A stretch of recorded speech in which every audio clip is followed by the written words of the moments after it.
Hello guys, my name is Yetunde and thanks for tuning back to my channel. Thanks for subscribing. I want to say massive thank you for checking out my work. I say massive thank you guys. But before I start today's talk, I want to talk about Tolulope, the late Tolulope Arutile. I came about this lady was in 2019 where she had a demonstration done for the president and the NAS representatives.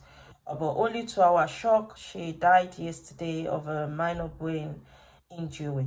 For those of us who don't know who Tolulope Arotile is, she was the first female combatant helicopter pilot as Nigeria has ever produced.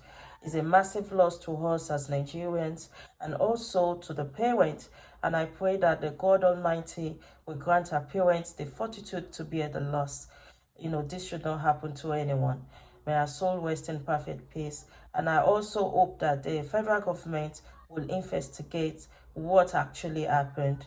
And if there is anybody who is responsible for this, they should face the wrath of law. So guys, let's just go straight to our talk. Last time we stopped on happiness and empathy. So today we'll be talking about happiness as how it links to cooperation and reconciliation.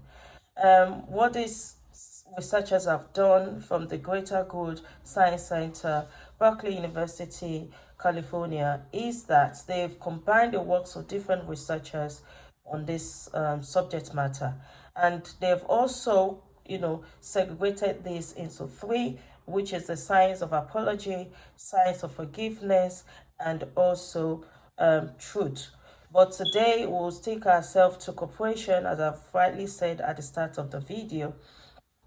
So what is cooperation, guys? In my own simple understanding, I think cooperation is a coming together of one or two people to achieve a common goal, and which in turn will have a mutual benefit to those involved in the task. So basically, what cooperation simply means is me and you are going to carry out a task and also doing it in the best possible way we can by obeying the laws and the regulations that might be binding us together as at when this task was being, carried out. Well, what has our scientists find out? They found out that there is a correlation between we humans and cooperation. And what they've said that humans are, ultra social species. So there's something about us that tends to make us, agree to do a particular thing or to be in a particular place at a time. There's something about the human body that gives about we cooperating with one another. Unity, if you allow me to use that word. So secondly, what they found out that cooperation, humans are more intrinsic to cooperation than competition. We're not built to compete with one another. We're actually built by God to work with one another.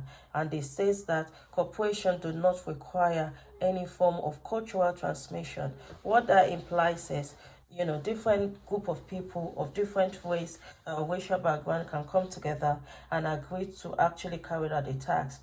And without prejudice, they will do this and achieve, whatever aim behind, they're coming together in the first place. This will lead us to the neuroscience of cooperation. This study was carried out by a woman called Mia Stanley, where she said there's a link between cooperation and the human body. And she has actually pointed out the organs in the human brain that allow us to cooperate with one another. One she called the insula. She said the insula gives us the ability to obey, to cooperate, to unite, at a time of an assignment. It says the insula is a small region that can be found in our brain, is around the cortex, and so these organs help us to actually cooperate. And she also talked about the dorsal. She said the dorsal is located on the top of our skull. This dorsal, also allow us to cooperate with one another. She talked about is it ventrolateral frontal cortex. She also talked about the amygdala. And if you remember, we talked about the amygdala in our previous video, where I said the amygdala is, allow us to identify any displeasure. It signifies the displeasure. I beg your pardon. This signifies the pleasure in our system. So these scientists were able to link that, the human self is created to cooperate with one another, and to also, put specific um, point point out to the organs that can help us to achieve this.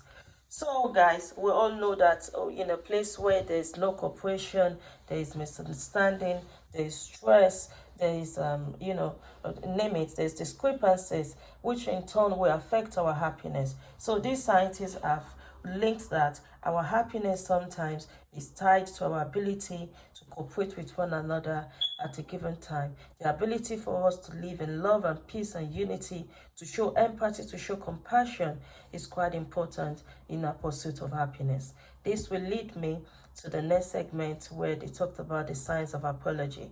What is apology? Apology is an act where two or more people sit down and they reconcile their differences. So how can we know when an apology is being effectively done?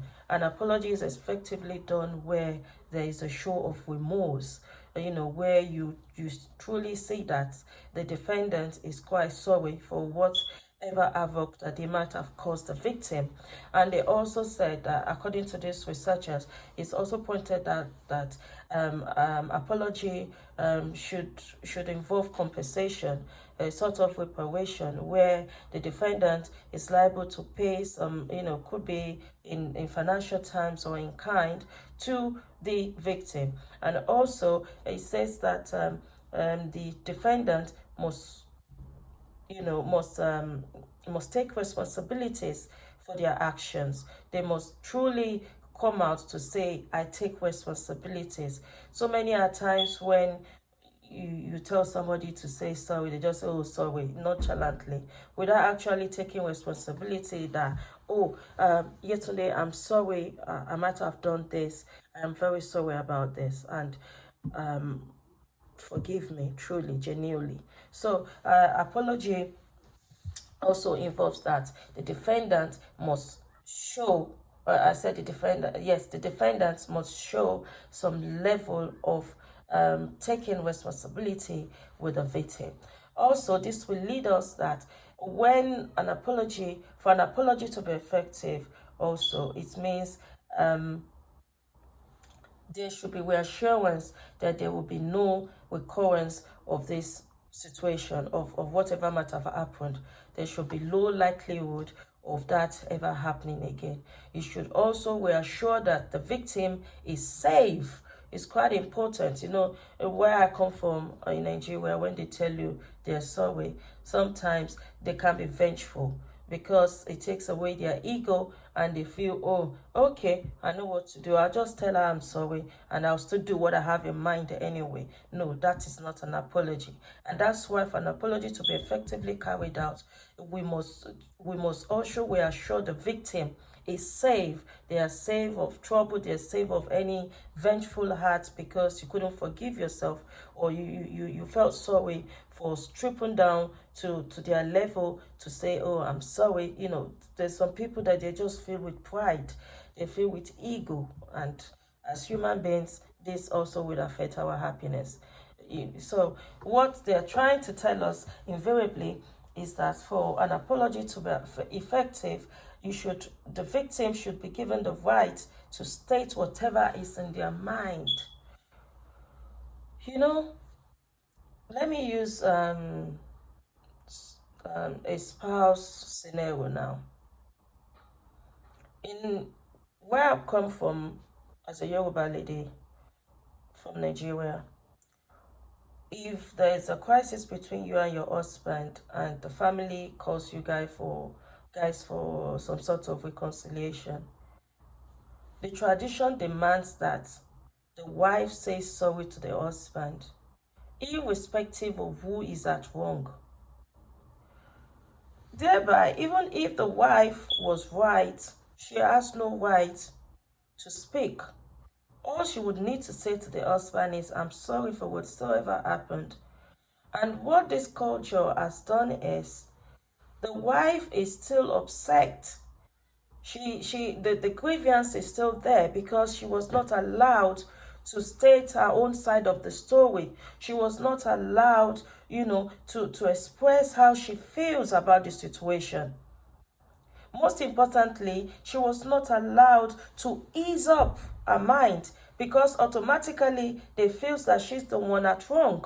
So, for an apology to actually take place, we must have a sort of mediation between the two parties to ascertain who was wrong and who was right, and ensure that the victim, most importantly, express their grievances so that the apology will be effective. It will not be a situation of, okay, it's fine, she said sorry, but then I'm never going to forgive her.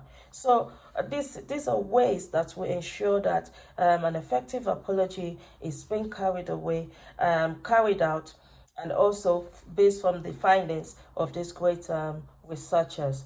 So lastly, they said that an effective apology must restore dignity, which I think I've touched on, and it also affirms that the parties shared values and they agree that an harm has been committed. So that will be done in the process of mediation. So I'm just going to stop this video now. As I said to you guys, I promise to always do short videos rather than bombarding you with words, because the goal is that at the end of this study, we will then have to discuss real life issues. We'll discuss real life issues about friendships, relationships, families, parenting, even our relationship with our co-worker, even, forgiving ourselves, and so many other interesting topics. Please do not miss out, and thank you for watching today. God bless and stay blessed. See you guys next time.